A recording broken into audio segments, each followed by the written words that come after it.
আসসালামু আলাইকুম ওরহমতুল্লাহি ওয়াবারাকাতুহু। সকলকে অনেক, অনেক শুভেচ্ছা জানিয়ে শুরু করছি আমি শাহাদাত। আজকে আ পহেলা মার্চ এবং গতকাল ছিল ২৮শে ফেব্রুয়ারি। গতকাল ছিল বাংলাদেশে ডায়াবেটিস সচেতনতা দিবস এবং ডায়াবেটিস রোগটি সম্পর্কে সাধারণ মানুষকে সচেতন করার উদ্দেশ্যে বাংলাদেশ ডায়াবেটিক সমিতি সহ অন্যান্য প্রতিষ্ঠান যেগুলো এই ডায়াবেটিসের সেবার সঙ্গে যুক্ত তারা বিভিন্ন রকমের কর্মসূচি হাতে নিয়েছেন এবং মানুষকে ডায়াবেটিস রোগ সম্পর্কে সচেতন করার চেষ্টা করেছেন।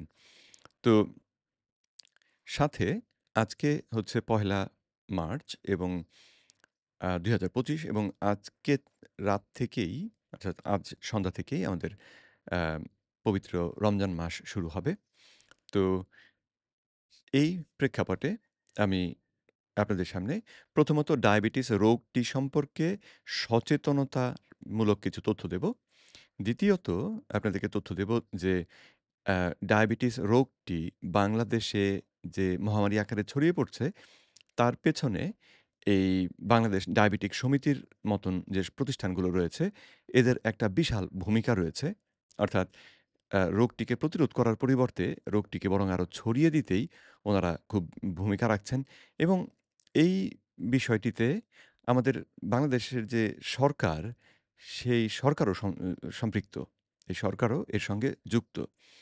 রীতিমতো আমরা যেন একটা মাফিয়া আ প্রতিষ্ঠানের বা মাফিয়া চক্র দ্বারা পরিচালিত হচ্ছি।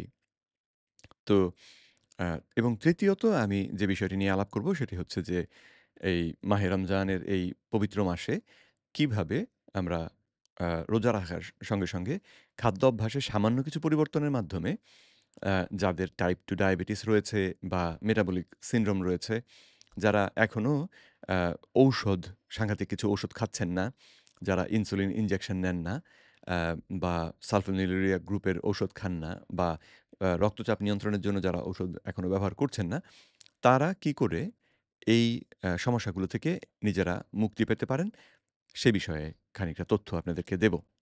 তো আম ১ম এ প্রশ্ন হতে পারে যে এই বিষয়ে, এই ডায়াবেটিস রোগটি বিষয়ে কথা বলার আমি কে? আমি তো ডাক্তার নই। তো সেই প্রশ্নের জবাবে আমি বলব আপনাদেরকে আমার এই সার্টিফিকেটের একটি কপি দেখতে। অ্যাডভান্সড কিটোজেনিক নিউট্রিশন ট্রেনিং আমি ২০২০ সালে এই কোর্সটি সম্পন্ন করি আমেরিকান নিউট্রিশন অ্যাসোসিয়েশন থেকে।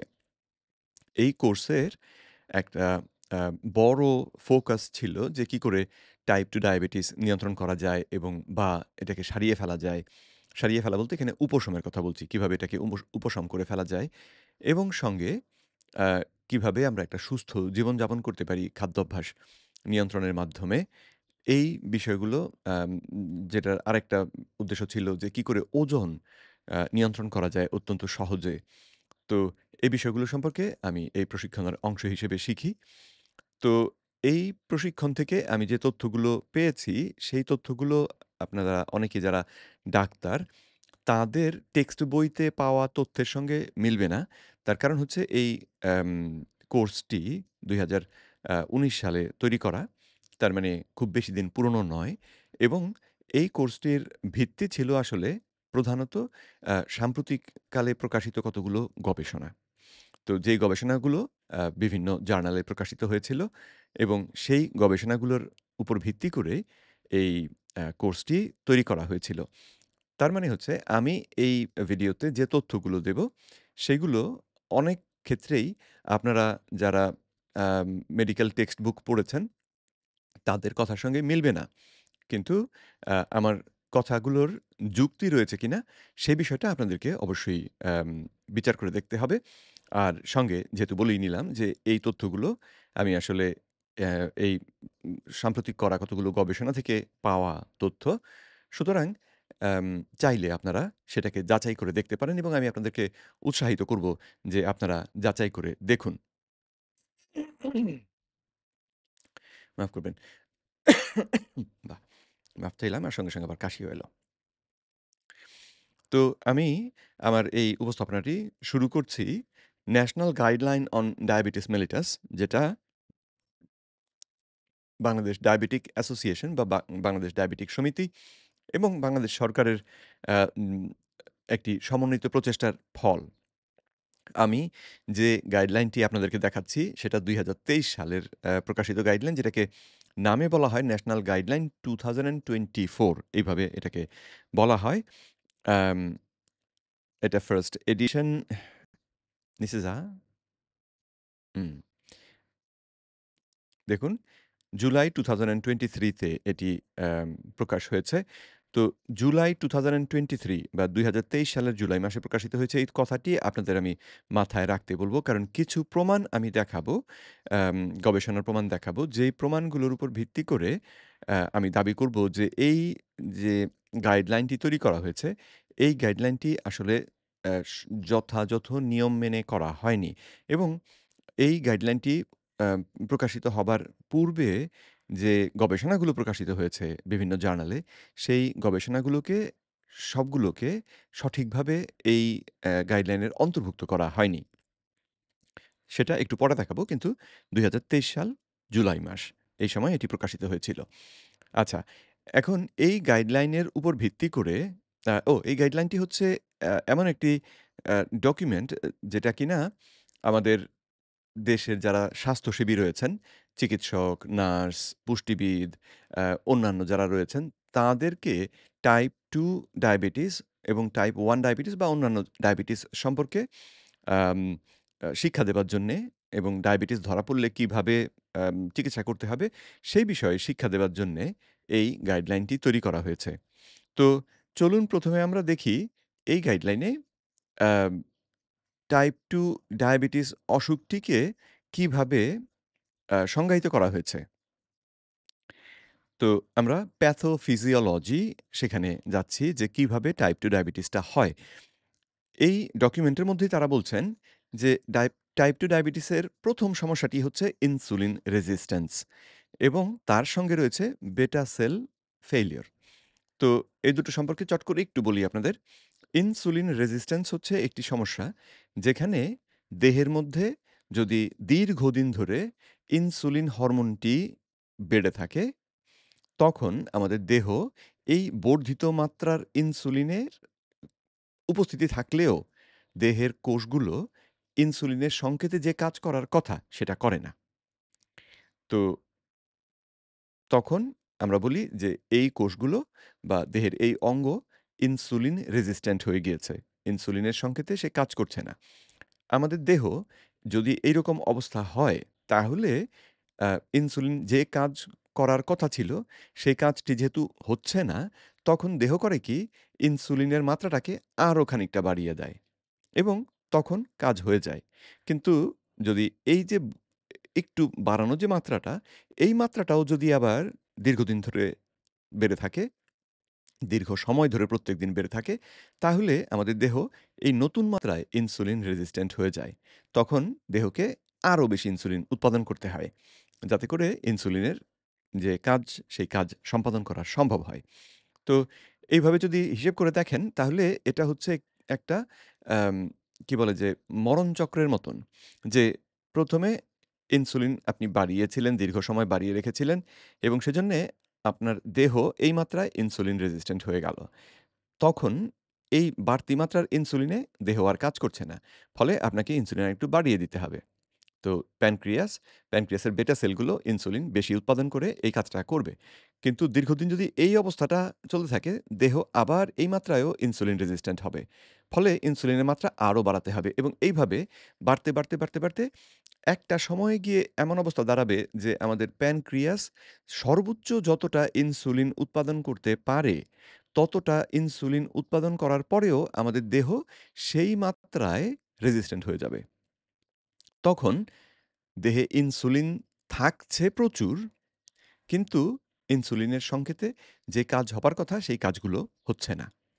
তখন আমাদের অ্যাম দেখা যায় যে রক্তে চিনির মাত্রা এইবারে বাড়তে শুরু করে।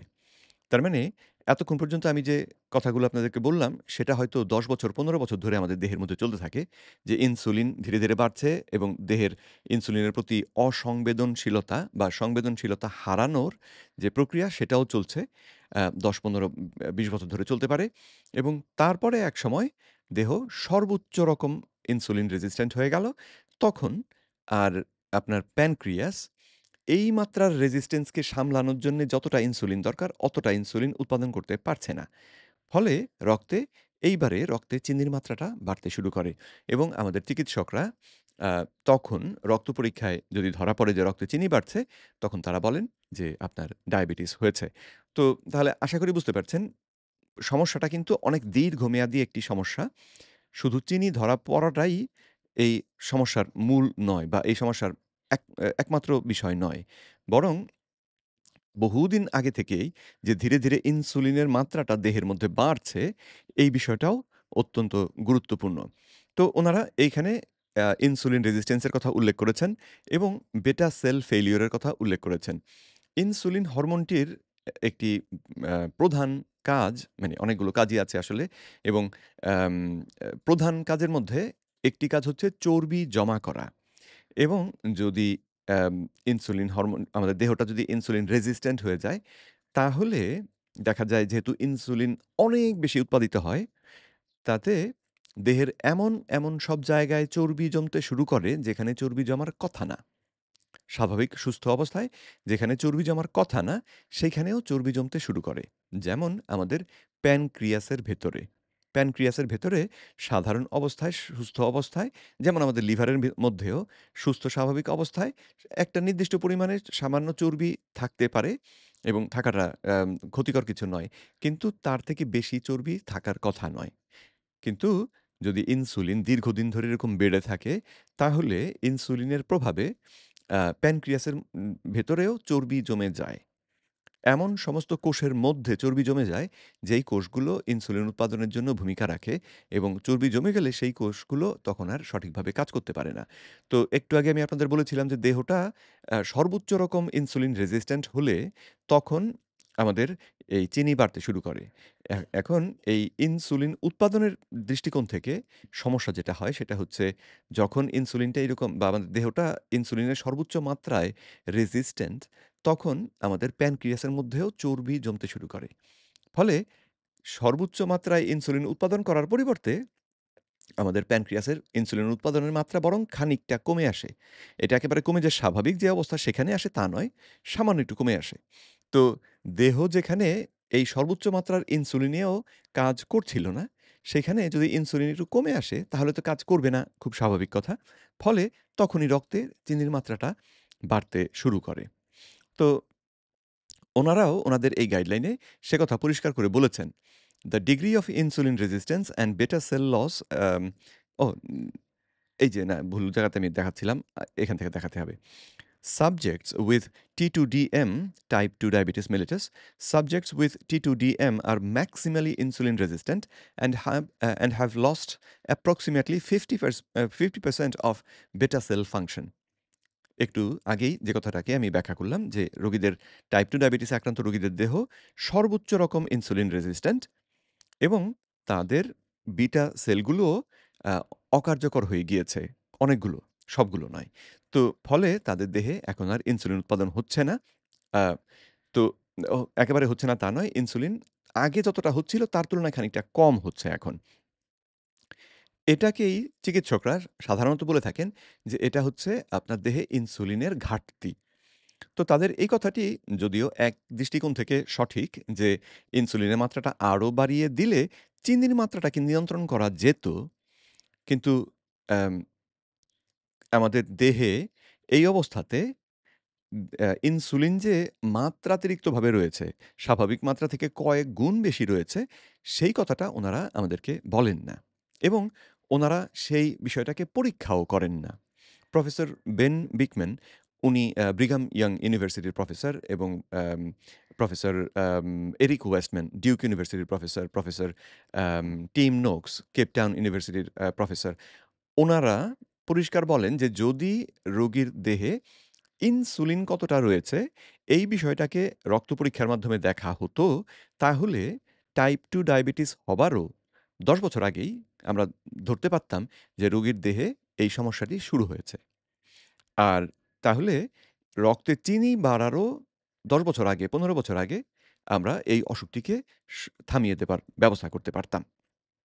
কিন্তু আম আমাদের দেশে ডাক্তাররা সেটা করেন না। তো করেন না কেন? কারণ এই যে গাইডলাইন আমি আপনাদের সামনে উপস্থাপন করছি, এইরকম গাইডলাইনের মধ্যেই লেখা থাকে যে তাদেরকে চিনির দিকেই মনোযোগ দিতে হবে। তাদেরকে আ ফলাফল যেটা অর্থাৎ ইনসুলিন রেজিস্ট্যান্স হবার ফলে দেহটা বহু বছর ইনসুলিন রেজিস্ট্যান্ট থাকার ফলে একসময় দেহে চিনির মাত্রা বাড়ে। রক্তের মধ্যে চিনির মাত্রাটা বাড়ে। তো এই অবস্থাটাকে এই অবস্থায় চিকিৎসকরা যেটা করেন সেটা হচ্ছে চিনিটাকে কি করে কমানো যাবে সেই বিষয়ে তাদের সমস্ত চিন্তাভাবনা। এদিকে ইনসুলিনটা যে মাত্রাতিরিক্ত রকম বেড়ে রয়েছে সেই বিষয়টা তারা পরীক্ষাও করেন না। এই বিষয়ে তারা কোনো সমাধানের চেষ্টাও করেন না।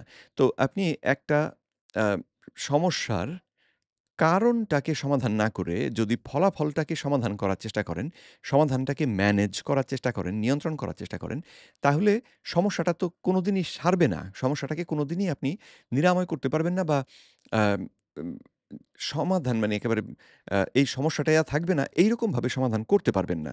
কারণ আপনি কারণটাকে তো সমাধান করেননি। ফলে যতই আপনি ফলাফলটাকে ম্যানেজ করার চেষ্টা করুন, সেটা আপনি সফলতার সঙ্গে করতে পারবেন না।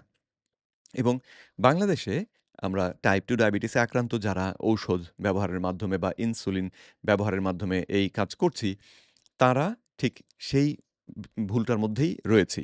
চিকিৎসকগণও আমাদেরকে খুব উৎসাহ দিচ্ছেন ডায়াবেটিস ম্যানেজ করার জন্যে এবং সেটা আসলে ভুল পদ্ধতি। বরং তাদের উচিত ছিল আমাদের ইনসুলিনটা পরিমাপ করে ইনসুলিনের দিকে মনোযোগ দেয়া যে ইনসুলিনটা কেন বেড়ে রইল? দেখুন, মানবদেহে এই হরমোনগুলো বলুন বা বিভিন্ন পুষ্টি উপাদান বলুন, এগুলো যদি সঠিক মাত্রায় থাকে তাহলে সেটা খুব উপকারী।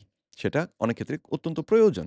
ইনসুলিন হরমোনটি যেমন সঠিক মাত্রায় থাকাটা অতি জরুরি। যদি কম থাকে তাহলে বিপদ, টাইপ 1 ডায়াবেটিস হয়। যদি বেশি থাকে তাহলেও বিপদ, টাইপ 2 ডায়াবেটিস হয়। ঠিক একই কথা খাটে চিনির ক্ষেত্রে। স্বাভাবিক মাত্রায় চিনি যদি দেহে থাকে, অত্যন্ত ভালো। আমাদের দেহ অত্যন্ত চিনি থেকে শক্তি উৎপাদন করে এবং আরো অনেক উপকার হয়। কিন্তু যদি কমে যায়, আমরা বলি হাইপোগ্লাইসিমিয়া, রোগী মারা যেতে পারে। আবার বেড়ে যায়, তাহলে বলি টাইপ 2 ডায়াবেটিস, রোগী রক্তে চিনি বেড়ে গিয়ে রোগীর বিভিন্ন অঙ্গের ক্ষতি হবে। তো তাহলে সঠিক মাত্রাটা রাখা অত্যন্ত জরুরি। এখন ইনসুলিন রেজিস্ট্যান্ট একটা দেহের মধ্যে ইনসুলিনটা বেড়ে রয়েছে রীতিমতো আকাশ ছোঁয়া। কিন্তু আমাদের চিকিৎসকরা সেটার দিকে তাকাচ্ছেন না বিধায়, সেটাকে পরীক্ষা করছেন না বিধায়, সেটা দেখতে পাচ্ছেন না। রোগীদেরকে এটা সম্পর্কে সচেতন করছেন না। ফলে রোগী তাকিয়ে আছে এই চিনির দিকে এবং চিনিকে ব্যবস্থাপনা করার বহু চেষ্টা করেও আসলে সমাধান করতে পারছেন না। কারণ এটা আসলে করা সম্ভব না। এটা করা সম্ভব না। তার কারণ হচ্ছে অ্যাম কোন খাবারে কি পরিমাণ চিনি যে রয়েছে এবং কোন খাবার খেলে আপনার দেহে কি রকম যে প্রভাব পড়বে এই বিষয়গুলো প্রতিদিন পার্থক্য হয়। খাবারে ক্যালোরি কতটুকু রয়েছে, ভিটামিন কতটুকু রয়েছে, মিনারেল কতটুকু রয়েছে, এটা পরিষ্কারভাবে একেবারে নিশ্চিতভাবে মেপে খাওয়া যায় না। তো এবং ঔষধ নেবার ক্ষেত্রেও আমরা ঠিক এতটা আমি খাবো সুতরাং সেজন্যে ঠিক এতটা ঔষধ আমার দরকার। ১ বিন্দু বেশি নয়, ১ বিন্দু কম নয়। এইরকমভাবে আমরা করতে পারি না। মানুষ হিসেবে আমরা এরকম করতে পারি না। ফলাফলে যেটা হয় সেটা হচ্ছে যে আমরা কখনো ঔষধ বেশি নিয়ে ফেলি, গ্লাইসেমিয়া হওয়ার সম্ভাবনা দেখা দেয়। কখনো ঔষধ কম নিয়ে ফেলি, রক্তে চিনির মাত্রা বেড়ে থাকে। আমরা যে খাবারটা খেয়েছি সেই খাবারটাতে বলা ছিল হয়তো এতটুকু চিনি রয়েছে। কিন্তু খাওয়ার পরে দেখা গেল যে না এটার মধ্যে চিনি আসলে আরেকটু বেশি ছিল। কারণ এই জিনিসগুলো একেবারে আ সূক্ষ্মভাবে পুঙ্খানুপুঙ্খরূপভাবে অ্যাম রূপে আসলে করা যায় না। পরিমাপ এখন আমরা করতে পারি না। মানে গবেষণার উদ্দেশ্যে যদি কেউ করতে চান তাহলে তিনি হয়তো করে নিতে পারবেন। কিন্তু সাধারণ মানুষ আমরা তো আর গবেষক নই এবং সেইভাবে মেপে আমরা তো খাই না। ফলাফলে আমরা দেখা যায় সবসময় একটা বিপত্তির মধ্যে থাকি। তো এখন এই রক্তে চিনির মাত্রাটাকে নিয়ন্ত্রণের দিকে ডাক্তাররা ফোকাস করছেন, মনোযোগ দিয়ে রাখছেন। কিন্তু সেটাই কি ঠিক? বা সেটাকে এই নিয়ন্ত্রণ করার জন্যে আ ইনফেক্ট একটু আগেই আমি আপনাদেরকে দেখালাম যে বা বোঝালাম যে দুটো জিনিসের মধ্যে দুটোই আমাদের দেখতে হবে। ইনসুলিনটা কেন বাড়লো এবং সেটাকে কি করে নামিয়ে আনা যায় এবং সঙ্গে চিনিটাকে কিভাবে নিয়ন্ত্রণ করা যায়। তো মজার ব্যাপার হচ্ছে ইনসুলিন রেজিস্ট্যান্স না হলে দেহ আমাদের রক্তে চিনির মাত্রা তো বাড়তই না। তাই না? অতিরিক্ত চিনি রক্তের মধ্যে থাকতই না। সুতরাং এটাকে সমাধান করতে পারলে কিন্তু ইনসুলিনটাকে সমাধান করতে পারলে একই সঙ্গে দুটো সমস্যারই সমাধান হয়ে যেত। কিন্তু আমাদের চিকিৎসকরা সেটা না করে করছেন আম চিনির ব্যবস্থাপনা। কিন্তু চিনির ব্যবস্থাপনাটাও তারা করছেন ভুল। সেটা আবার কেমন? চলুন সে বিষয়টা একটু বোঝার চেষ্টা করি। আমরা এ বিভিন্ন ঔষধের মাধ্যমে রক্ত থেকে চিনি কমানোর চেষ্টা করছেন আমাদের চিকিৎসকরা। আমরা সেই ঔষধ খেয়ে তাদের কথা শুনে আমরা সেই ওষুধ খাচ্ছি এবং রক্তে চিনির মাত্রা নিয়ন্ত্রণের চেষ্টা করছি। প্রশ্ন হচ্ছে যে এটাই কি একমাত্র চিনি নিয়ন্ত্রণের পথ? জবাব হচ্ছে না। কারণ নিজেকেই প্রশ্ন করুন, এই যে রক্তে চিনির মাত্রাটা বাড়লো, এই চিনিটা আসে কোত্থেকে? এই চিনিটার উৎসটা কি? খাওয়ার পরেই কেন এই চিনিটা বাড়ে? যদি এই প্রশ্নগুলো নিজেকে করেন, তাহলে জবাব হিসেবে এবং আপনি চাইলে যাচাই করতে পারেন, নিশ্চিতভাবে জানবেন যে আমরা খাবারের সঙ্গে শর্করা জাতীয় যে খাবারগুলো খাই, সেই খাবারগুলো হজমের পরে আমাদের রক্তে গ্লুকোজ বাড়িয়ে দেয়। যেমন ভাত, রুটি, আলু, বিভিন্ন ফল, তারপরে কতগুলো সবজি, মাফ করবেন। এই খাবারগুলো খেলে আমাদের এগুলো হজম হয় দ্রুত এবং হজম হওয়ার পরে আর বিশেষ করে প্রসেসড খাবার যেমন পাউরুটি, তারপরে রেস্টুরেন্টে বানানো যে পরোটা বা আ এই জাতীয় খাবারগুলো তৈরি করা হচ্ছে গমকে আটা বানিয়ে তারপরে। যেটা খুব দ্রুত হজম হয় কারণ গমটাকে ভেঙে যখন আপনি একদম গুঁড়ো, গুঁড়ো করে ফেলেন তখন এটাকে হজম করাটা আমাদের দেহের জন্যে অনেক বেশি সহজ হয়। খুব দ্রুত তাহলে হজম হবে। হজম হয়ে সেটা রক্তের মধ্যে গ্লুকোজ আকারে ঢুকে পড়বে। ঢুকে পড়লে রক্তের গ্লুকোজটা বেড়ে যাবে। এখন টাইপ 2 ডায়াবেটিক রোগীর দেহ যেখানে এই রক্তের চিনির মাত্রা নিয়ন্ত্রণ সঠিকভাবে করতে পারে না, সেই তথ্যটি আমাদের মাথায় থাকলে ১ম এই খুব সহজ সমাধান হিসেবে যেটা মাথায় আসবে সেটি হচ্ছে যে, "ও তাহলে আমি শর্করা খেলে আমার রক্তে চিনি বাড়ে এবং সেই চিনিটাকে নিয়ন্ত্রণ করতে আবার ঔষধ খেতে হয়। তাহলে যদি আমি শর্করাটা না খাই, তাহলে তো চিনি আর বাড়বে না।" এবং এটাই কিন্তু সঠিক। শর্করা না খেলে চিনি বাড়ে না। তো চিনি না বাড়লে আমাদের ঔষধের মাধ্যমে এই চিনিটাকে কমানোর প্রয়োজন পড়ে না। তো অ্যাম এই পর্বে বা এই পর্যায়ে আমি চট করে আপনাদেরকে একটু আগে যে দাবিটা করলাম, সেই দাবির সপক্ষে একটা প্রমাণ দেখাই। যেখানে আমার দাবিটা ছিল যে এই ডায়াবেটিস রোগীর দেহে, টাইপ 2 ডায়াবেটিস রোগীর দেহে স্বাভাবিক মাত্রা থেকেও অনেক বেশি ইনসুলিন হাজির থাকে। চিকিৎসকরা সেটাকে বলেন না, কিন্তু অনেক বেশি ইনসুলিন হাজির থাকে এবং ইনসুলিনের ঘাটতি তারা যেটা বলেন, সেটা হচ্ছে তুলনামূলক ঘাটতি, যার থেকে এই যে ইনসুলিনের মোট পরিমাণটা যে বেশি, এই বিষয়টা অনেক বেশি গুরুত্বপূর্ণ। তো আমি এখন আপনাদেরকে একটি আ এটি একটি চিঠি আমি বারডেমকে লিখেছিলাম আম বহুদিন বছর ১.৫ আগে। সেই চিঠির মধ্যে এই প্রমাণগুলো আমি উল্লেখ করেছিলাম। তো এই যে ঠিকানাটা রয়েছে আপনারা দেখতে পাচ্ছেন www.jci.org/articles/view/104130/pdf এই ডকুমেন্টটি যদি আপনারা দেখেন, তাহলে দেখতে পাবেন এটি আ ১৯৬০ সালে প্রকাশিত একটি গবেষণার ফল বা একটি গবেষণাপত্র আসলে। যেখানে গবেষক রোজালিন ইয়েলো এবং সলোমন বারসন গবেষণা করে দেখিয়েছিলেন যে টাইপ 2 ডায়াবেটিক রোগীদের দেহে স্বাভাবিকের তুলনায় অনেক বেশি ইনসুলিন উপস্থিত থাকে। যদিও ডাক্তাররা বলছেন যে প্রয়োজনের তুলনায় এই উপস্থিতিও কম, কিন্তু এটা যে স্বাভাবিকের তুলনায় অনেক গুণ বেশি, এই কথাটা তারা কখনো বলেন না। তো এই অ্যা টেবিলটা যদি আপনারা দেখেন, এই যে নিচের টেবিলটা, সেখানে উপরের এই যে অ্যা ৫ জন লোকের কথা এখানে উল্লেখ করা হয়েছে। ৫ জন অংশগ্রহণকারীর কথা এবং নিচে আছে ৪ জন। এই উপরের ৫ জন হচ্ছেন সুস্থ, তাদের ডায়াবেটিস নেই। আর নিচের ৪ জন হচ্ছেন ডায়াবেটিক। তাদের খাওয়ার ২ ঘন্টা পরে বা খাওয়ার থেকে শুরু করে একটু পরপর যে রক্তে কি পরিমাণ ইনসুলিন উৎপাদন হয়, সেটা যদি এখানে পরীক্ষা করে আমরা বা তাকিয়ে দেখি, মনোযোগ দিয়ে দেখি, তাহলে দেখুন সুস্থ মানুষের ক্ষেত্রে খাবারের পরে ইনসুলিন বাড়ছে এবং সেই বাড়াটা তারপরে এই মানে ১ম ০.৫ ঘন্টার মধ্যে যে বেড়েছিল, সেই বাড়াটা তারপরে ১ ঘন্টা পরে দেখা যায় মোটামুটি স্থির থাকে। ২ ঘন্টার দিকে আরো খানিকটা বেড়েছে। তারপরে ২.৫ ঘন্টা থেকে শুরু করে ধীরে, ধীরে সেটা কমতে শুরু করে। ৩ ঘন্টা পরে গিয়ে দেখা গেল বেশ খানিকটা কমে এসেছে। ঠিক একইভাবে টাইপ 2 ডায়াবেটিক রোগীদেরকে খাওয়ানোর পরে দেখা গেল তাদের খালি পেটে ইনসুলিন অন্যদের তুলনায় একটু বেশির দিকেই ছিল। তুলনামূলকভাবে দেখবেন যে গড়ে একটু বেশির দিকেই।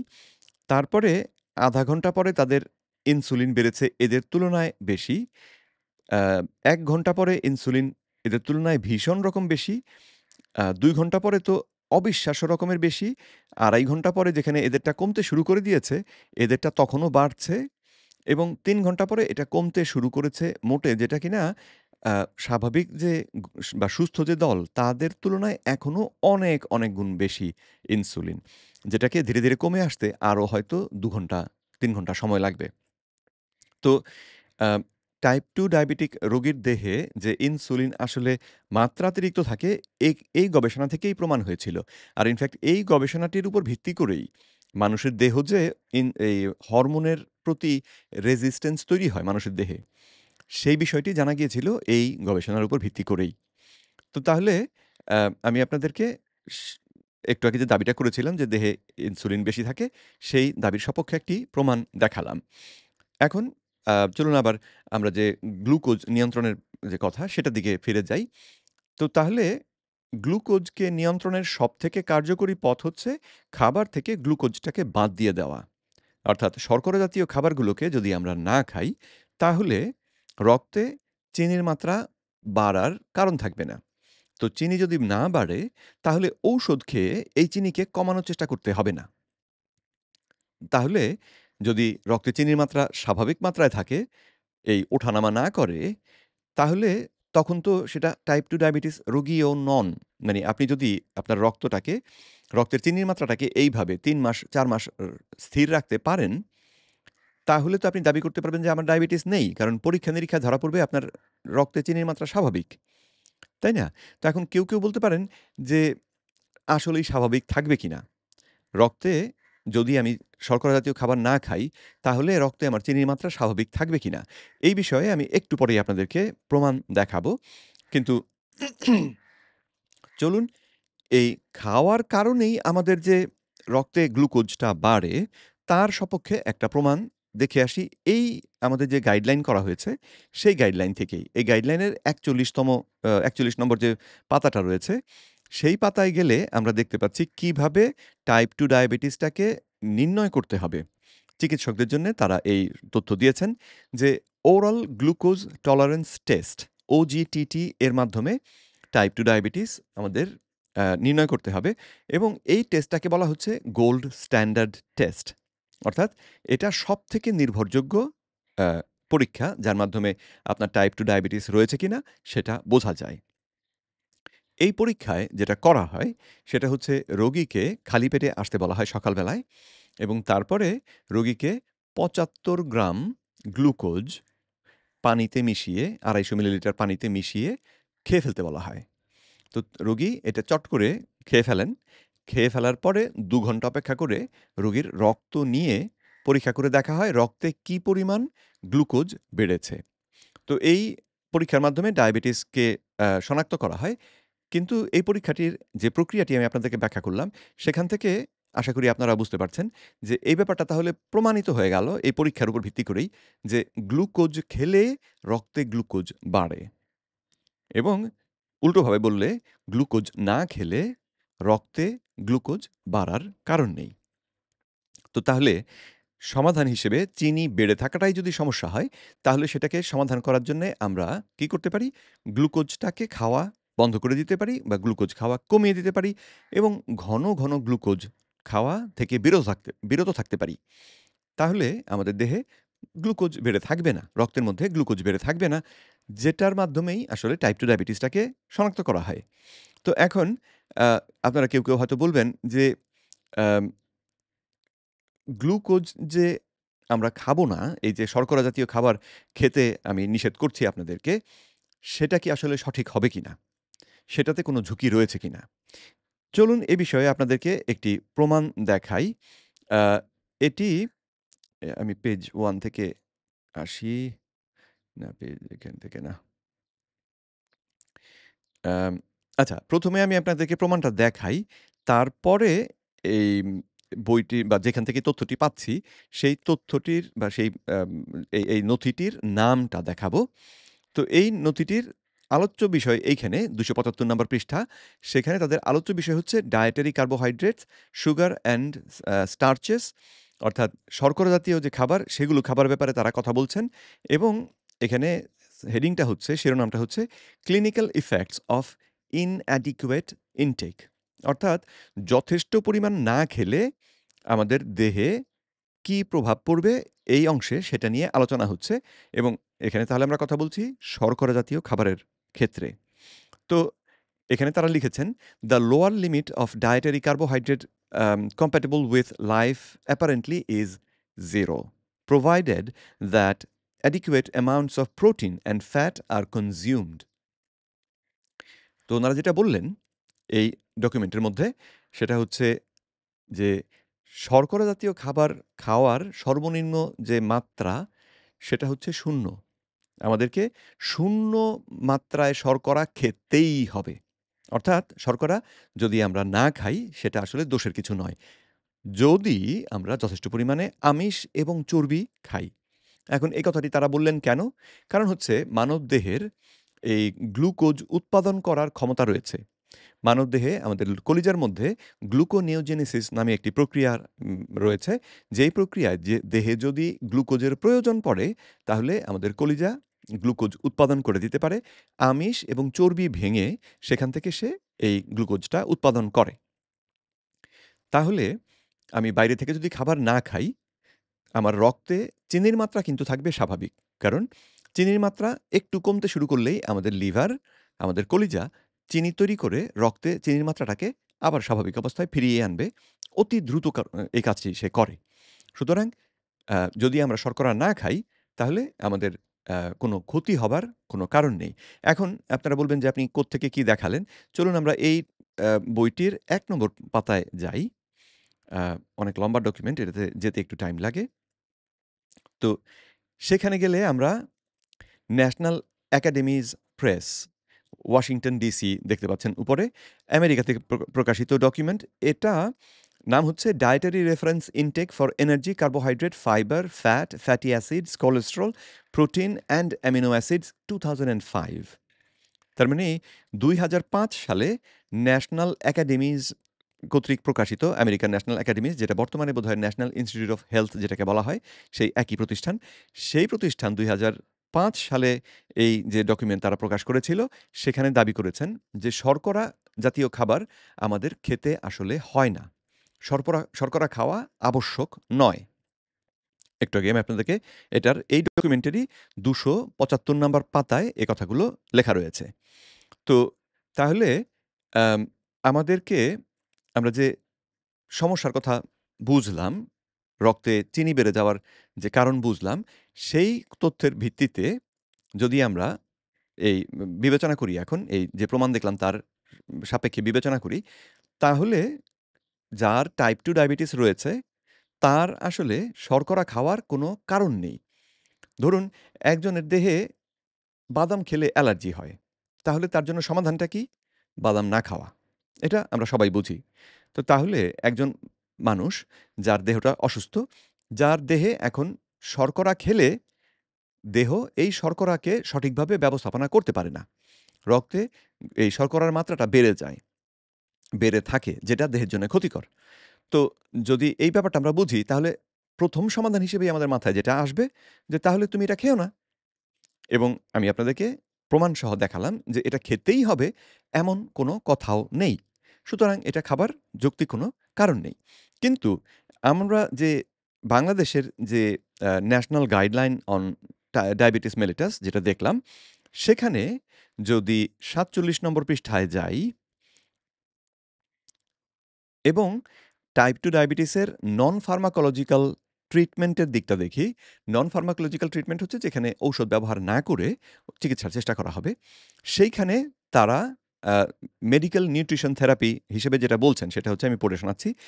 An individualized medical nutrition therapy, preferably by a registered dietitian, is recommended for all people with diabetes and prediabetes.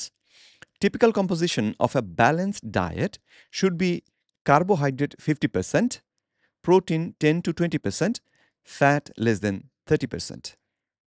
তাহলে ওনারা আমাদেরকে বলছেন যে একটা ব্যালেন্সড ডায়েট সুষম খাদ্যে টাইপ 2 ডায়াবেটিক রোগীর জন্য যেটা উপযুক্ত, তাদের খেতে হবে ৫০% এই খাবারের ৫০% আসবে শর্করা থেকে। আর একটু আগে আমরা জানলাম যে শর্করা খাওয়াটা বাধ্যতামূলক নয়। অর্থাৎ শর্করা না খেলে আমাদের যে কোনো ক্ষতি হবে তা নয়। এবং শর্করা খেলে টাইপ 2 ডায়াবেটিস রোগীর রক্তে চিনি বেড়ে গিয়ে তার যত অসুখের কারণ হয়। তাহলে এই যে ব্যালেন্সড ডায়েট যেটা ওনারা বললেন, এই ডায়েট ৫০% যেখানে শর্করা, এটা খাওয়ার কোনো যুক্তি কি আপনারা দেখতে পাচ্ছেন? আমি কিন্তু পাচ্ছি না।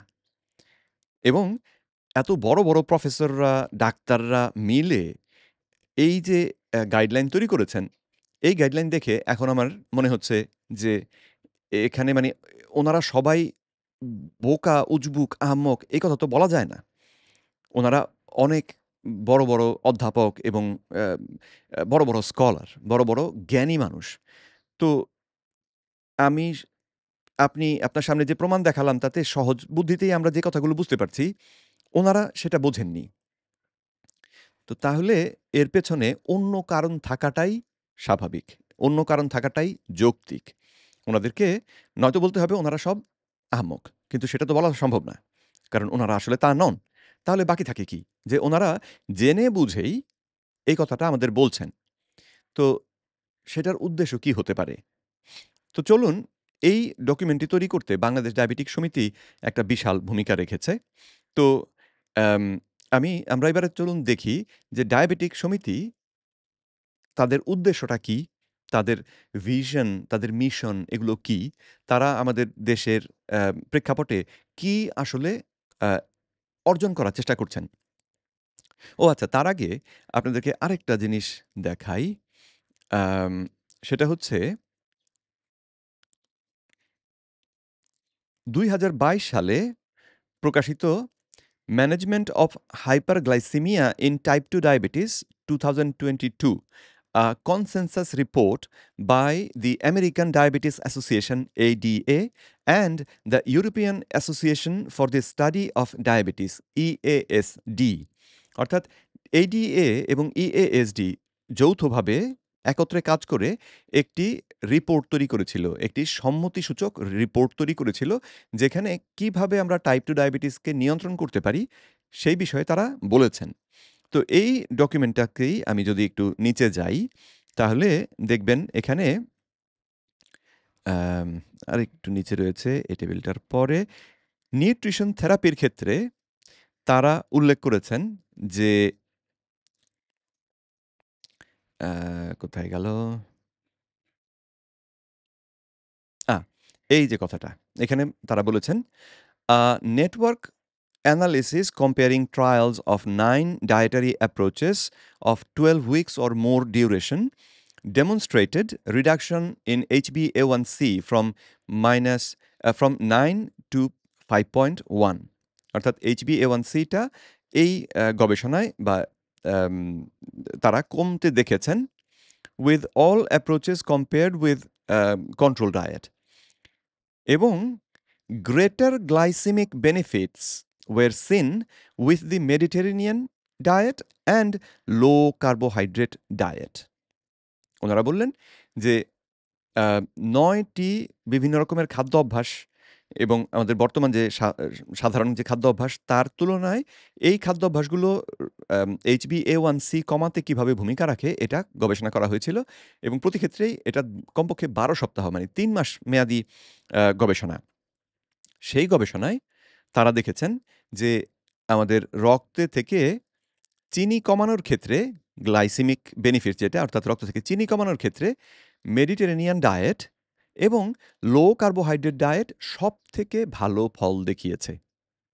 এই কথাটা আমি আপনার এডিএ এবং ইএএসডি এর যে কনসেনসাস রিপোর্ট সেখান থেকে পড়ে শোনালাম। তার মানে হচ্ছে তারাও বলছেন টাইপ 2 ডায়াবেটিক রোগীর জন্যে তাহলে এই যে আম লো কার্বোহাইড্রেট ডায়েট, সীমিত শর্করা ভিত্তিক খাদ্যাভ্যাস বা কিটোজেনিক ডায়েট যেটাকে আমরা অন্য নামে বলে থাকি, সেটা তাহলে ব্যবহার করাটা যৌক্তিক। কারণ ওনারা এই বিষয়ে ২০২২ সালে এই কথা বলে রেখেছেন। তো আমাদের ডকুমেন্টটা, আমাদের যে ন্যাশনাল গাইডলাইন সেটা প্রকাশ হয়েছিল ২০২৩ সালে। আমি শুরুতেই আপনাদের দেখিয়েছিলাম এবং তারিখটা মনে রাখতে বলেছিলাম। তো আর ২০২২ সালে প্রকাশিত এই ডকুমেন্ট দাবি করছে যে লো কার্বোহাইড্রেট ডায়েটটা ডায়াবেটিস রোগীদের জন্যে উপযুক্ত। তাদেরকে এটা ব্যবহার করতে বলা যেতে পারে। তো তাহলে আমাদের ডকুমেন্টে সেটা কেন এলো না? ওনারা এই ডকুমেন্টটা কি পড়েননি? ডায়াবেটিস নিয়ে কথা বলতে গেলে তার আগে ডায়াবেটিস সংক্রান্ত যত গবেষণা সেগুলো পড়ে তারপরেই তো কথাটা বলতে হবে। তো ওনারা এটা পড়েননি, যদি সেটা হয় তাহলে তো বলতে হবে যে ওনারা সঠিকভাবে গাইডলাইনটি তৈরি করেননি এবং সেই অর্থে এই গাইডলাইনটির কোনো মূল্য নেই। আর যদি পড়ে থাকেন এবং তারপরেও গাইডলাইনটি এইভাবেই তৈরি করে থাকেন যেখানে আমাদেরকে বলা হচ্ছে যেন আমরা আম প্রতিদিন কার্বো ই শর্করা থেকে ৫০% আমাদের ক্যালোরি গ্রহণ করি। এ কথা যদি বলা হয় তাহলে বুঝতে হবে যে এর মধ্যে অন্য কোনো উদ্দেশ্য রয়েছে।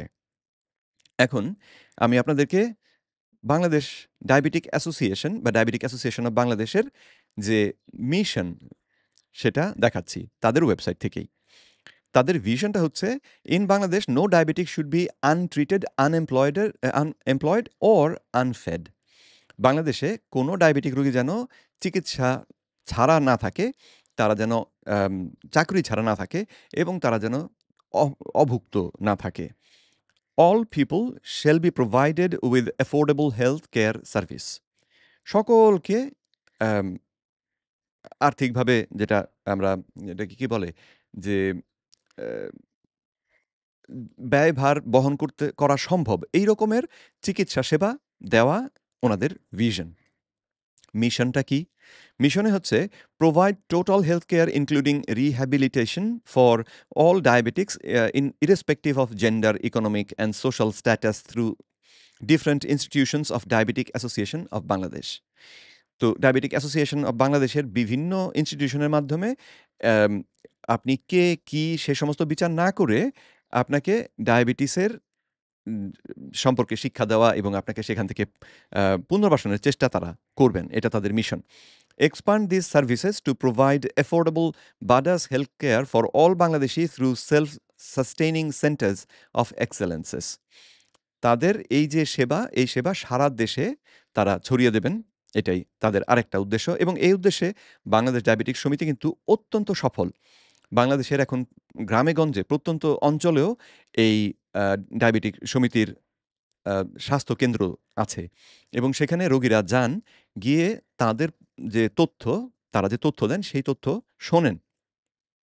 Create specialized quality manpower, research scientists, physicians, technicians, nurses and other related personnel of high ethical standard.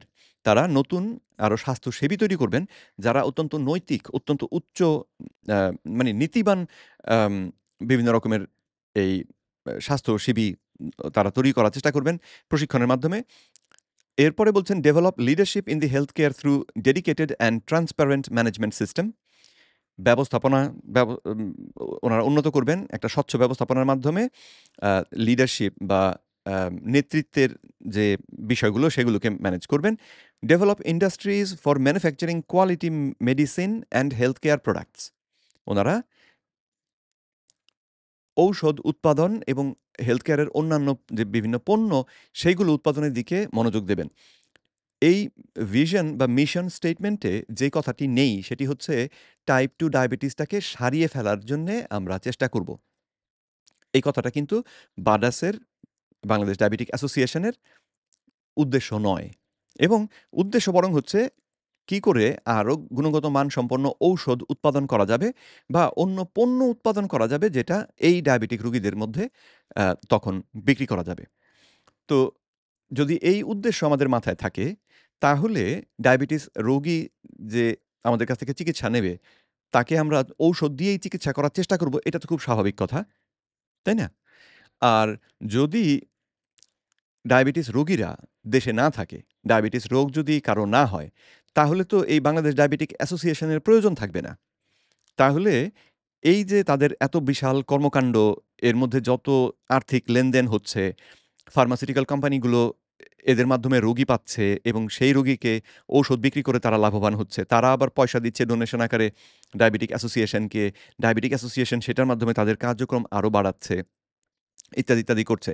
কিন্তু উদ্দেশ্যের মধ্যে টাইপ 2 ডায়াবেটিসটাকে সারিয়ে ফেলা বা সারিয়ে ফেলার জন্য গবেষণার চেষ্টা করা, সে সমস্ত বিষয় কিন্তু এখানে নেই। তো তাহলে বুঝতেই পারছেন আশা করি যে টাইপ 2 ডায়াবেটিস রোগের বিচারে বাডাস প্রতিষ্ঠানটি, বাংলাদেশ ডায়াবেটিক সমিতি প্রতিষ্ঠানটি ডায়াবেটিক রোগীদের বন্ধু যে ঠিক তা নয়। তারা কিছু আ বন্ধুত্বের কথা বলেছেন। কিন্তু সেই বন্ধুত্বের শর্ত হচ্ছে আপনাকে ডায়াবেটিক রোগী হতে হবে। তাহলে আপনি সুবিধাটা পাবেন। তাহলে উনারা তখন আপনাকে সেবা দেবেন। কিন্তু আপনার ডায়াবেটিস যদি সেরে যায়, তাহলে তো উনারা সেবা আপনাকে দেবেন না। দেয়ার উপায় থাকবে না। তো কিন্তু টাইপ 2 ডায়াবেটিসটা সারিয়ে ফেলতে পারাটাই কি সাধারণ মানুষ হিসেবে আমাদের কাম্য নয়? তো আমি বিশ্বাস করি যে এই প্রতিষ্ঠানটি চেষ্টা করছে আমাদের দেশে ডায়াবেটিস রোগীর সংখ্যা আরো বাড়াতে। কেন? একটু পরে আমি আপনাদেরকে সেটাও দেখাবো যে তাদের যে কর্মকাণ্ড, এই কর্মকাণ্ড দেখলে তাদের যে পরামর্শ, তারা যে তথ্য প্রচার করছেন, সেই তথ্যগুলো দেখলে আরো পরিষ্কার হয়ে যায় যে তারা নতুন ডায়াবেটিস রোগী কিভাবে তৈরি করতে হবে, সেটাই বরং সাধারণের মধ্যে প্রচার করছেন। দাবি করছেন যে টাইপ 2 ডায়াবেটিস সম্পর্কে সচেতন হবার জন্যে এই বা টাইপ 2 ডায়াবেটিস থেকে নিজেদেরকে রক্ষা করার জন্যে এই কথাগুলো মানতে হবে। অথচ কথাগুলো সম্পূর্ণই ভুল। তো চলুন এবারে সেগুলো দেখানোর শু শুরু করি।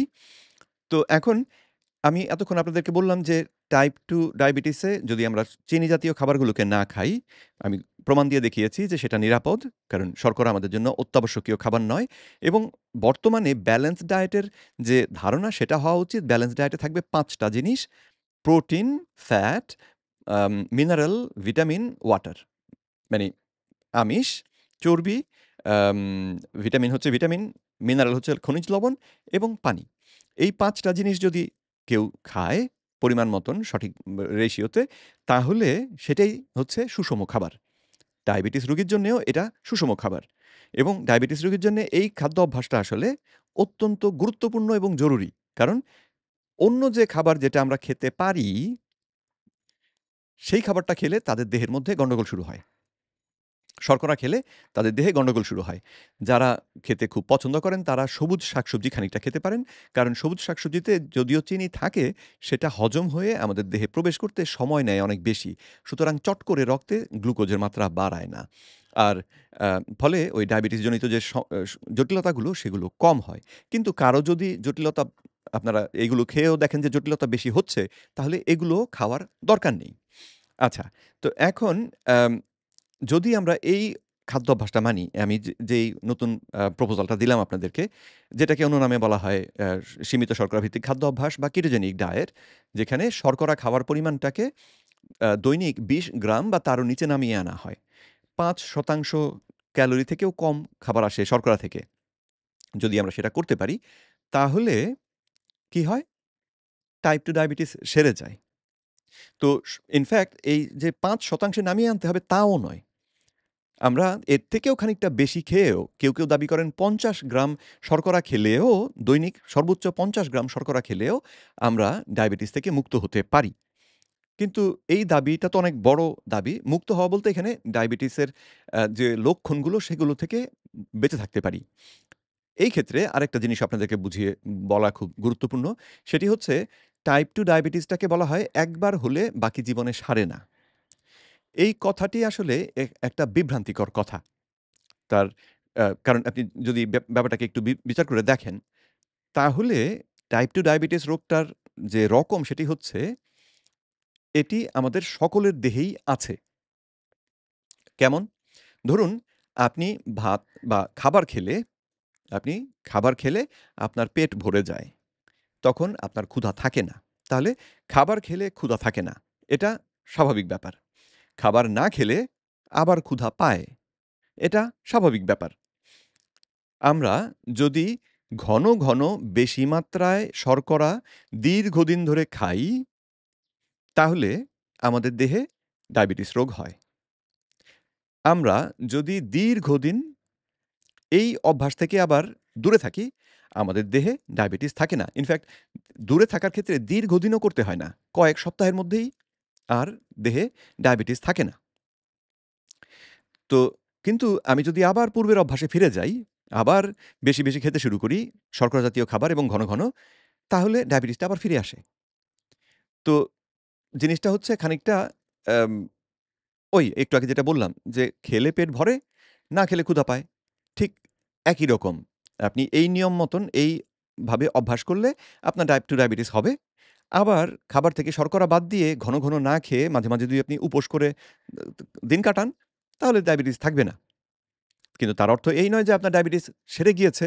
আবার ঠিক সেই অর্থ এইও নয় যে ডায়াবেটিস আসলে একটা অসুখ। ডায়াবেটিস আসলে ঠিক অসুখও নয় সেই অর্থে। কারণ আপনার ভুল কাজের ফলে এটা শুরু হচ্ছে। আপনি কাজটা সঠিক করে ফেললে এটা আবার ঠিক হয়ে যায়। তো সেক্ষেত্রে এটাকে অসুখও ঠিক বলা যায় না। তো এখন প্রশ্ন হলো যে আমরা এই খাবার থেকে শর্করা কমিয়ে দিলে ডায়াবেটিসটাকে আসলে এভাবে উপশম করতে পারি কিনা? উপশম বলছি এই অর্থে যে যেহেতু আমরা পুরনো অভ্যাসে ফিরে গেলে আবার এই লক্ষণগুলো সব ফিরে আসবে, ক্ষতিগুলো সব ফিরে আসবে। সুতরাং আমরা পুরনো অভ্যাসে থেকে খাদ্য অভ্যাসটা সঠিক করে ফেলতে পারলে, ঠিক করে ফেলতে পারলে আমরা বলছি যে লক্ষণগুলোকে আমরা দমিয়ে রাখতে পারবো। এই লক্ষণগুলো আমাদের দেহে তখন আর উপস্থিত থাকবে না। তো এখন প্রমাণ কি যে এই ঘটনাটি আসলে বাস্তবে ঘটে? আমি আপনাদেরকে ২০২৩ সালের জানুয়ারি মাসে প্রকাশিত ২রা জানুয়ারিতে প্রকাশিত একটি গবেষণাপত্র দেখাচ্ছি। যেখানে ডাক্তার ডেভিড আনউইন, ইউকের ডাক্তার ডেভিড আনউইন ছিলেন ১ম প্রাইমারি অথর আরকি প্রধান লেখক এবং সহায়তায় ছিলেন প্রফেসর রয় টেইলর যিনি কার্ডিফ ইউনিভার্সিটির প্রফেসর এবং ডায়াবেটিস নিয়ে তিনি বহু বছর ধরে গবেষণা করেছেন। তো দুজনে তারা এই পেপারটি পাবলিশ করেছেন। মানে দুজনে মানে কি আরো অন্য লোক সঙ্গে আছেন কিন্তু উনারা দুজনে এই দলের মধ্যে ছিলেন। উনারা যে পেপারটি পাবলিশ করেছেন তার শিরোনামটা হচ্ছে "what predicts drug free type 2 diabetes remission?" তাদের প্রশ্নটাই শুরু হয়েছে যে কি করলে আমাদের টাইপ 2 ডায়াবেটিসটা উপশম হবে? যেখানে কোনো ঔষধ ছাড়াই আমাদের রক্তের চিনির মাত্রা স্বাভাবিক থাকবে, ওঠানামা করবে না। এই অবস্থায় আমরা কিভাবে যেতে পারি? এবং তারা এই গবেষণাটিতে ৮ বছর ধরে একটা জেনারেল প্র্যাকটিস তার মানে একটা ধরুন ছোট্ট একটা হাসপাতালের মতন।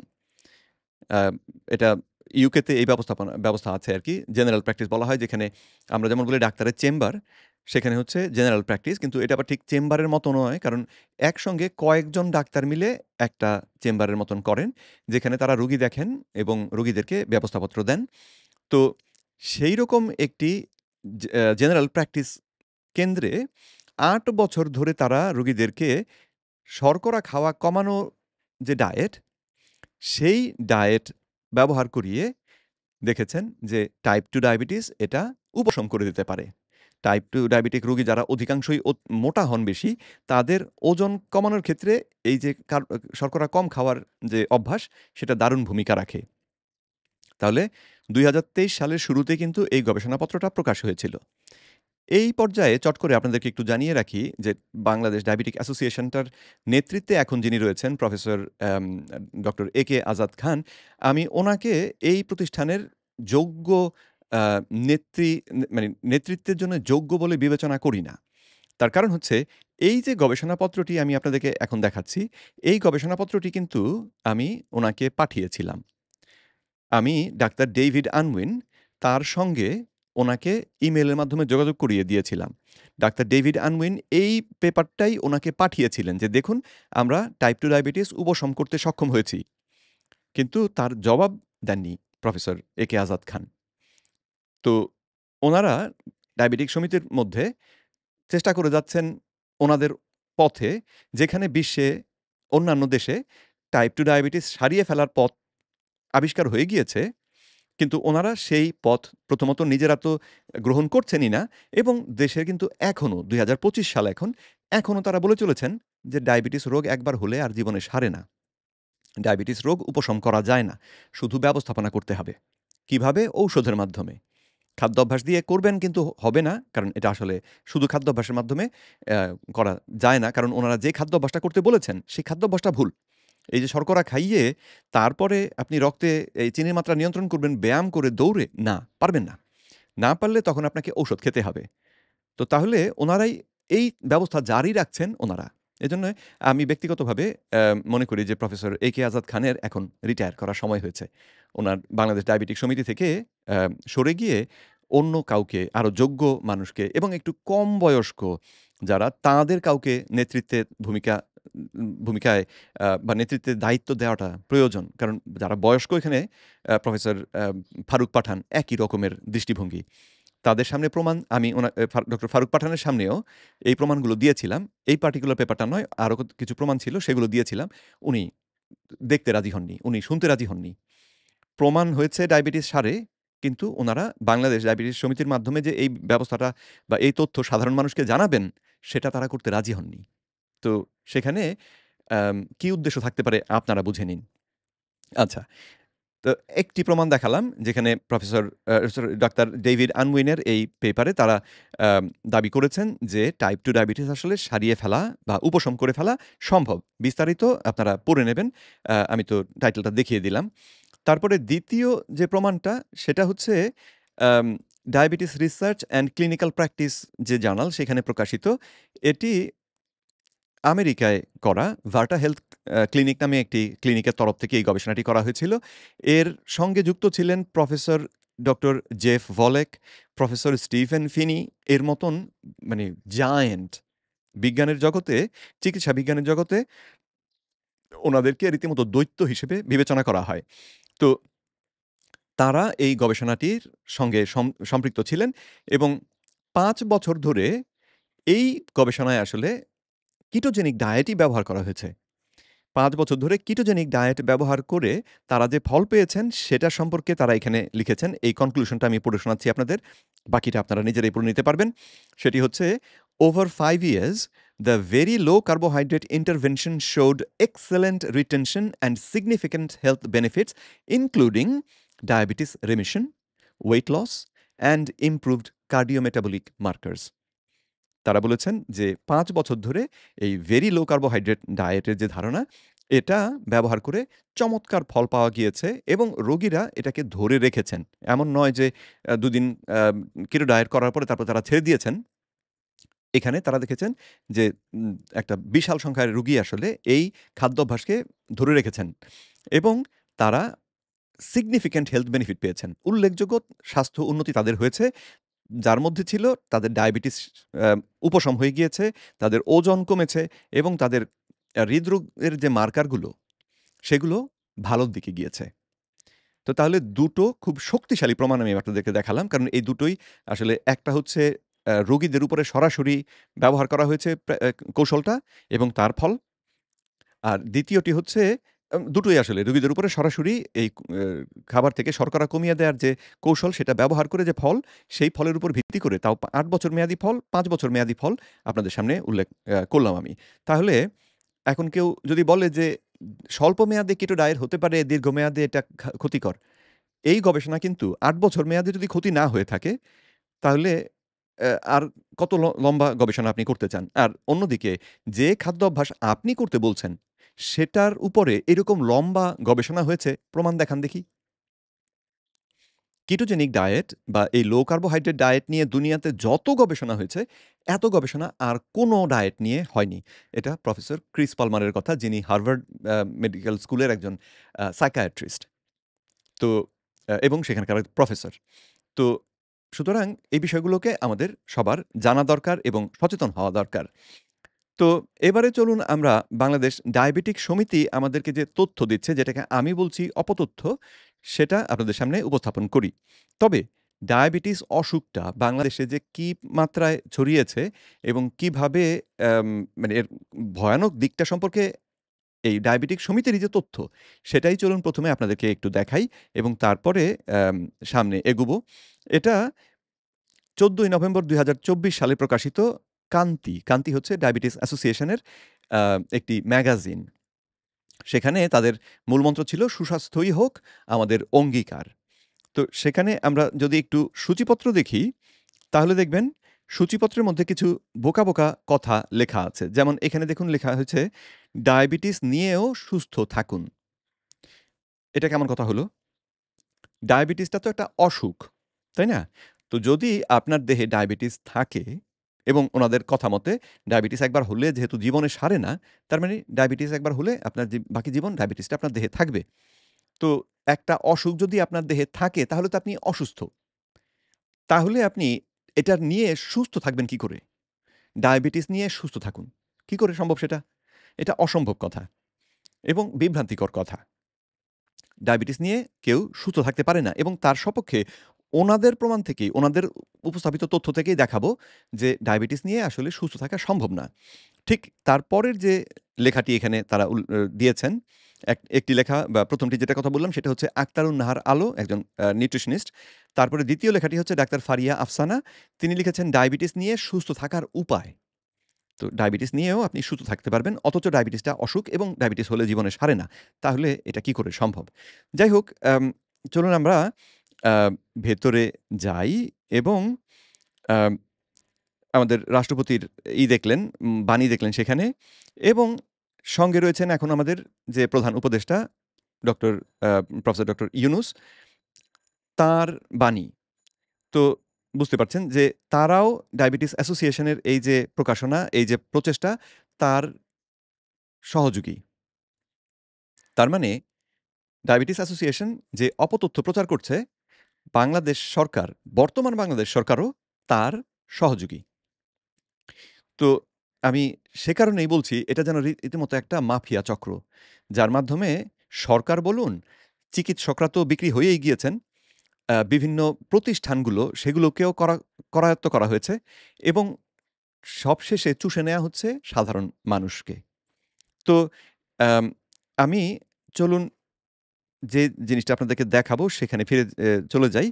আ doctor professor doctor A K Azad Khan, উনাকেই আমি মনে করি যে ডায়াবেটিস সমিতির সভাপতি হিসেবে ওনার থাকাটা এখন আর যৌক্তিক না। ওনার অনেক বয়স হয়ে গিয়েছে এবং নতুন আ লোকের এখানে আসা দরকার। আর উনার স্বাস্থ্যের অবস্থাও বিশেষ সুবিধার না।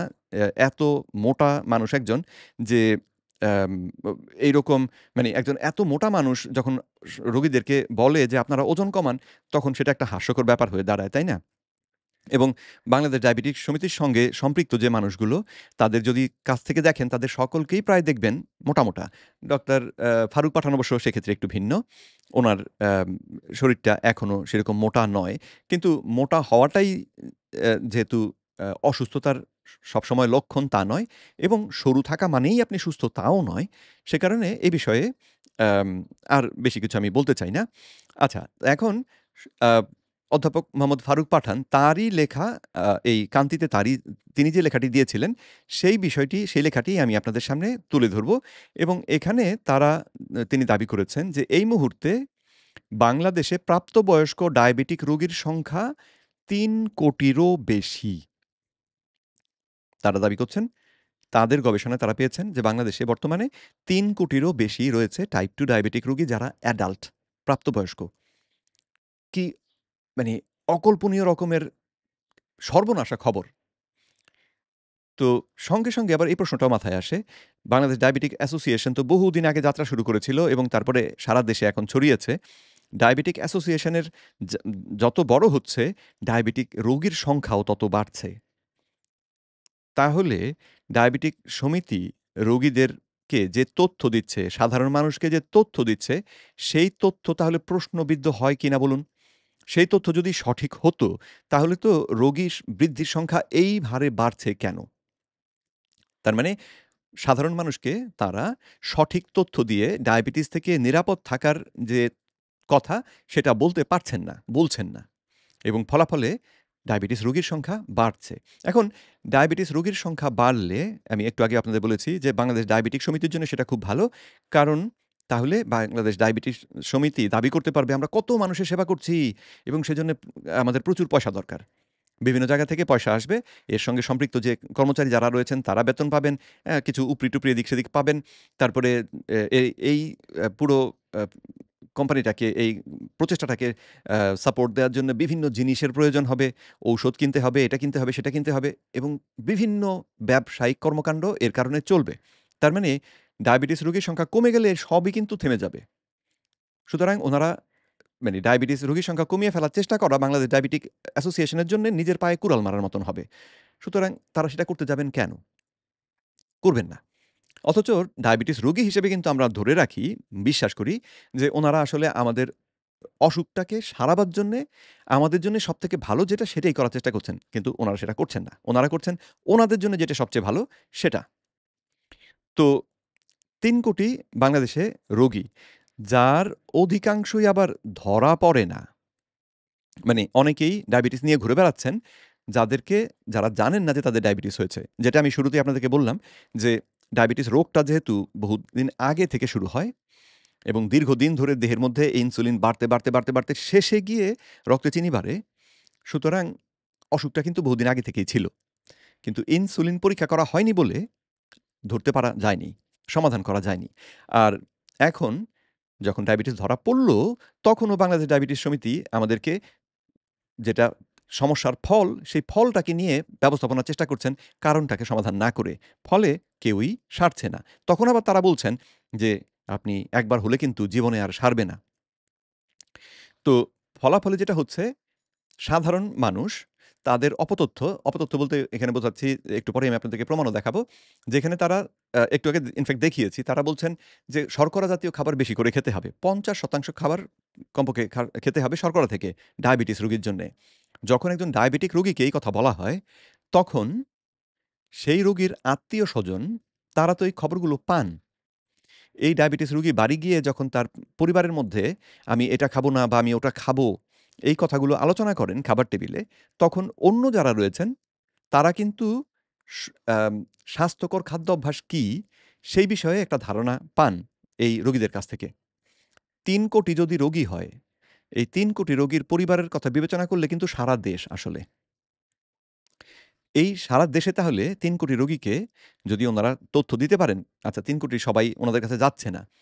যদি ১ কোটিকেও ওনারা তথ্য দিতে পারেন যে আ আপনাকে ঘন খেতে হবে, আপনার খাবারে শর্করা থাকতে হবে প্রচুর। এই কথাগুলো যদি বলে দেন তাহলে যারা সুস্থ রয়েছেন তারাও দেখা যাবে এই অভ্যাসগুলো করার চেষ্টা করবেন। আমি ব্যক্তিগতভাবে করেছি। আমার মা টাইপ 2 ডায়াবেটিক রোগী এবং আমার মা যখন বারডেম থেকে জেনে এসেছিলেন যে ঘন খাওয়া উনার জন্য গুরুত্বপূর্ণ, উনাকে খেতে হবে। সেই কথা শুনে আমি ভেবেছি তাহলে সেটা নিশ্চয়ই আমাদের জন্য উপকারী এবং আমিও সেভাবে খাওয়ার চেষ্টা করেছি। শর্করা জাতীয় খাবার আমাদের জন্য অত্যন্ত গুরুত্বপূর্ণ, আ অত্যন্ত উপকারী। সুতরাং আমিও সেভাবে খাওয়ার চেষ্টা করেছি এবং ফলাফলে যেটা দাঁড়িয়েছিল আমি প্রি ডায়াবেটিক হয়ে গিয়েছিলাম। তারপরে যখন জানতে পারলাম যে শর্করা আমাদের খেতেই হবে এমন কোনো ব্যাপারই নেই, কথাই নেই, তখন শর্করা খাওয়া বন্ধ করে দিলাম। ডায়াবেটিস হাওয়া, ম্যাজিকের মতন হাওয়া। চিনি খাচ্ছি না আর দেহে চিনি বাড়বে কোত্থেকে? কোনো কারণ নেই, উপায় নেই। তো ফলে ডায়াবেটিস নেই। কিন্তু উনারা এই তথ্য দিয়ে দেশে বরং ডায়াবেটিস রোগীর সংখ্যা বাড়াচ্ছেন। বাড়ালে চিকিৎসার সঙ্গে সম্পৃক্ত যত মানে এই পুরো চিকিৎসা জগতের জন্য কিন্তু এটা একটা চমৎকার কাজ। কেন? ডায়াবেটিস রোগটা যদি হয়, তাহলে রোগীদের প্রথমত নতুন রোগী আপনি বানাচ্ছেন এই অপতথ্য দিয়ে। তারপরে এই রোগীকে বলে দিচ্ছেন যে, আপনার ডায়াবেটিস হয়েছে, বাকি জীবনে সারবে না। সুতরাং রোগী যে সারানোর চেষ্টা করবে, এটা যে সারানো সম্ভব, সেই কথাও রোগী চিন্তাও করবে না। সুতরাং তাদের কথা মতন ঔষধ খেতে থাকবে, ওষুধ বিক্রি বাড়বে এবং রোগীর যেহেতু ডায়াবেটিস ম্যানেজমেন্ট সে ঠিক মতন করতে পারবে না, কারণ এটা অসম্ভব জিনিস আসলে। ফলে তার ডায়াবেটিসজনিত যে কমপ্লিকেশন, জটিলতা সেটা হবেই। তার কিডনি নষ্ট হবে, তার হার্ট নষ্ট হবে, তার চোখ নষ্ট হবে, তার ইত্যাদি হবে। তো হলে পরে এই অসুখগুলোকে চিকিৎসা করেন যে চিকিৎসকরা, তারা রোগী পাবেন। বাংলাদেশ হৃদরোগ ইনস্টিটিউট রোগী পাবে, কিডনি গবেষণা কেন্দ্র রোগী পাবে, অ্যা নিউরোলজি সেন্টার রোগী পাবে। এখন ডায়াবেটিস নিয়ন্ত্রিত রাখতে না পারলে বা ডায়াবেটিসটা এভাবে যে দেহের মধ্যে জিইয়ে রাখলে সেটা যে ক্ষতিকর সে কথা কিন্তু ওনারাও বলেন। দেখুন ডাক্তার ফারুক পাঠানের লেখাতেই আমি আপনাদের পড়ে শোনাই। উনি লিখেছেন, "দীর্ঘদিন রক্তের শর্করা অনিয়ন্ত্রিত থাকার কারণে শতকরা ৬০ জন আম এই রোগের বিভিন্ন জটিলতায় ভুগে থাকেন।" অর্থাৎ ডায়াবেটিস যাদের হয় ধরা পড়ে তাদের শতকরা ৬০ জন বিভিন্ন জটিলতায় ভোগেন। যেমন হৃদরোগ, স্নায়ুতন্ত্রের জটিলতা, কিডনি জটিলতা, চোখের সমস্যা, পায়ের পচন ইত্যাদি। তাহলে ওনারাই সে কথা বলছেন। তার মানে এই যে বিভিন্ন অসুখের ডাক্তার যারা, তারা রোগীর সরবরাহ পাচ্ছেন বাংলাদেশ ডায়াবেটিকস সমিতির কাজের মাধ্যমে। এবং এই কারণেই আমার মনে হয় যে বাংলাদেশ ডায়াবেটিস সমিতি যে অপতথ্য প্রচার করছে, এটা কেউই দেখতে পান না। মানে যেই তথ্য স্বীকার করলে আপনার রুচি কমবে, সেই তথ্য আপনি দেখতে পাবেন কি করে? তাই না? তো সাথে তারা দাবি করেছেন যে এদের গড় আয়ু সাধারণ লোকের তুলনায় ১০-১৫ বছর কমে যায়। তো তাহলে দেহে যদি আপনার ডায়াবেটিস থাকে, তাহলে কিন্তু আপনি এই যে ১০-১৫ বছর আয়ু কমে যাওয়ার ঝুঁকিটাতে রয়েছেন। এখন উনাদের দাবি হচ্ছে যে রক্তের চিনির মাত্রা নিয়ন্ত্রণ করতে পারলে এটা হবে না। কিন্তু সেই দাবিটা আসলে মিথ্যা দাবি, ভুল দাবি। আপনি রক্তে চিনির মাত্রা নিয়ন্ত্রণ করলেও ইনসুলিনের মাত্রা যেহেতু নিয়ন্ত্রণ করছেন না, অতিরিক্ত ইনসুলিন কিন্তু দেহের বিভিন্ন জায়গায় বিভিন্ন ক্ষতি করছে। আপনার অতিরিক্ত ওজনের পেছনে ইনসুলিন ভূমিকা রাখছে। আপনার হাইপার টেনশনের পেছনে ইনসুলিন ভূমিকা রাখছে। আপনার আ ত ফ্যাটি লিভারের পেছনে ইনসুলিন ভূমিকা রাখছে। মস্তিষ্ক ঠিক মতন কাজ না করার পেছনে, মানসিক রোগের পেছনে ইনসুলিন ভূমিকা রাখছে। ক্যান্সার যে হচ্ছে আপনাদের, তার পেছনে ইনসুলিন ভূমিকা রাখছে। তো আমরা যেহেতু ইনসুলিনের দিকে তাকাচ্ছি না, ইনসুলিনটাকে সমাধান করার কোনো চেষ্টাই করছি না, ফলে আয়ু কমে। যে তার ডায়াবেটিসকে নিয়ন্ত্রণে রাখে, তারও আয়ু কমে। সেও জটিলতায় আক্রান্ত থাকে, অসুস্থ থাকে। তার মানে ডায়াবেটিস নিয়ে সুস্থ থাকাটা কি আসলে সম্ভব? যেটা উনারা একটু আগে দাবি করেছেন, তাদের লেখায় তারা বলেছেন যে, এখন ১০-১৫ বছর নয়, আপনি যদি ৫-৭ বছরই কম বাঁচেন, কেন? একটা অপতথ্য শুনে কেন সেটা আমরা করতে যাব? এখন ইনসুলিন রেজিস্ট্যান্স এর সমাধান হিসেবে আমি আপনাদেরকে শর্করা খাওয়া কমিয়ে খেতে বললাম। তাতে চিনি আর বাড়ল না। মজার ব্যাপার হচ্ছে ইনসুলিন রেজিস্ট্যান্স টা শুরুতেই আপনাদেরকে বলেছিলাম যে ঘন শর্করা জাতীয় খাবার বেশি খেলেই এই সমস্যাটা শুরু হয়। সুতরাং খাবার থেকে আমি যদি শর্করা খাওয়া বন্ধ করে দিই, এক ঢিলে আমি ইনসুলিনের সমস্যাটাকেও সমাধান করি, চিনির সমস্যাটাকেও সমাধান করি। এক ঢিলে। দুটোই সমাধান হয়ে যায়। দেহ আবার সুস্থ অবস্থায় ফিরে যায়। একেবারে সুস্থ হয়ে গিয়েছে ওই ২ বছরের শিশুর মতন, সেটা হয়তো দাবি করা যাবে না। কিন্তু দেহের মধ্যে কোনো অব্যবস্থাপনা তখন চালু থাকে না। তো সেটাই তো আমাদের হওয়া উচিত, তাই না? কিন্তু তারা এই সমস্ত কিছু আম জানার পরেও আমাদেরকে দিচ্ছেন অপতথ্য এবং সেই অপতথ্যের ভিত্তিতে আমরা ভুগছি। তো এবারে চলুন আপনাদেরকে আ দেখাই যে এই বাংলাদেশ ডায়াবেটিক অ্যাম অ্যাসোসিয়েশনেরই যে নিউজলেটার তারা করেন প্রতি মাসে একটি অ্যাম ছোট ইসের মতন আ প কয়েক পাতা একটা তথ্য সমৃদ্ধ একটা জিনিস তৈরি করেন। করে ডায়াবেটিক রোগীদেরকে সেটা দেন। তার মধ্যে তারা বিভিন্ন লেখা দেন। লেখার মাধ্যমে রোগীদেরকে বোঝানোর চেষ্টা করেন যে কি করা উচিত, কি না করা উচিত। সেখানে দেখুন তারা যে চিত্রটি দিয়েছেন যে কিরকম খাবার আপনাকে খেতে হবে। সেই চিত্রের মধ্যে নিচে রয়েছে শর্করা। রুটি, ভাত, আম ওটস ইত্যাদি শর্করা জাতীয় খাবার যেটা আপনাকে খেতে বলা হয়েছে সবথেকে বেশি। অথচ আপনার দেহটা শর্করাকেই সহ্য করতে পারে না। আপনাকে খেতে বলা হয়েছে সবথেকে বেশি। এরপরে ২য় মাত্রা খেতে বলা হয়েছে শাকসবজি, ফলমূল। যার মধ্যেও থাকে শর্করা এবং যেই শর্করা আপনার দেহ সামলাতে পারে না। তারপরে খেতে বলা হয়েছে চর্বি বা স্নেহ পদার্থ এবং প্রোটিন। যেটাই আমাদের দেহের জন্যে সবথেকে গুরুত্বপূর্ণ। আমাদের দেহটা লিটারেলি এই আমিষ এবং চর্বি দিয়ে গঠিত। তো তারা সৎ উপদেশ হিসেবে আমাদের সামনে বিশেষজ্ঞ হিসেবে আমাদের সামনে যে তথ্য দিচ্ছেন, সেই তথ্যটা হচ্ছে সম্পূর্ণই ভুল। টাইপ 2 ডায়াবেটিস রোগীর জন্যে এটা আসলে তাদেরকে মেরে ফেলার মতন আম তথ্য। তাদেরকে আসলে কবরের দিকে ঠেলে দেওয়ার মতন তথ্য। উনারা সেই তথ্যটাকেই সঠিক তথ্য বলে আমাদের সামনে দিচ্ছেন। সঙ্গে রোগীদেরকে চিকিৎসা করছেন ইনসুলিন ইনজেকশন দিয়ে। ইনসুলিন ইনজেকশন দিয়ে রক্তের চিনির মাত্রা সমাধান করা যায়। কিন্তু ইনসুলিন রেজিস্ট্যান্স সমস্যাটা কিন্তু আরো খারাপ হয়। এইরকম রোগীরা কিছুতেই ওজন কমাতে পারেন না। কারণ ইনসুলিন হরমোনের কাজ হচ্ছে ওজন জমানো। সুতরাং আপনি ইনসুলিন ইনজেকশন নিলে যে খাবার খাচ্ছেন সেই খাবারটাকে তখন সে জমিয়েই ফেলবে আপনার দেহে। খরচ করতে দেবে না। এই অবস্থায় আপনি ব্যায়াম করতে গেলে আপনার খুব কষ্ট হবে। দেহের ওজনের কারণে ব্যায়াম করতে গেলে আপনার হাঁটু নষ্ট হয়ে যাওয়া, জয়েন্টে ব্যথা হওয়া এই সমস্যাগুলোও হবে। তো তার মানে এই উপদেশ আসলে সাংঘাতিক ক্ষতিকর উপদেশ। কিন্তু উনারা এটাকে সৎ উপদেশ হিসেবে আমাদের সামনে উপস্থাপন করছেন। আর এই ডায়াবেটিস নিয়ে যারা কথা বলেন দেখুন, এখানে দেখতে পাচ্ছেন বারডেমের হাসপাতালের যে মহাপরিচালক প্রফেসর কাইয়ুম, দেখে উনাকে একটা ছোট্টখাটো হাতির মতন মনে হচ্ছে না? উনার সঙ্গে কথা বলছিলেন বীর মুক্তিযোদ্ধা ডাক্তার অরূপরতন চৌধুরী। ওনাকে আপনার কি মনে হচ্ছে? ওনারা কি জানেন কি করে ওজন কমাতে হয়? যদি জানেন তাহলে ওনাদের ওজনের এই অবস্থা কেন? ওনারাই আবার এই যে এই আম আ যে স্ক্রিনটা আমি আপনাদের দেখাচ্ছি সেটা কিন্তু আ ডায়াবেটিস সচেতনতা দিবস উপলক্ষে বিশেষ টক শো সেখান থেকে নেওয়া, যেটা আ গত বছর বোধহয় ১ বছর আগে এটি প্রকাশ করা হয়েছিল এটিএন বাংলার চ্যানেলটির তরফ থেকে।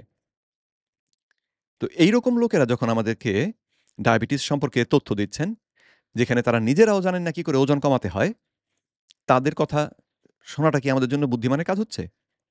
আমি দাবি করছি হচ্ছে না। তো আশা করি এতক্ষণে আপনারা বুঝতে পেরে থাকবেন যে টাইপ 2 ডায়াবেটিসটা কি? কিভাবে এটি হচ্ছে আমাদের দেহে?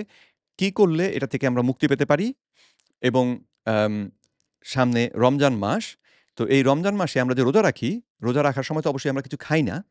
তো না খেলে সেটা ডায়াবেটিস রোগীর জন্যে একটা চমৎকার ঔষধ।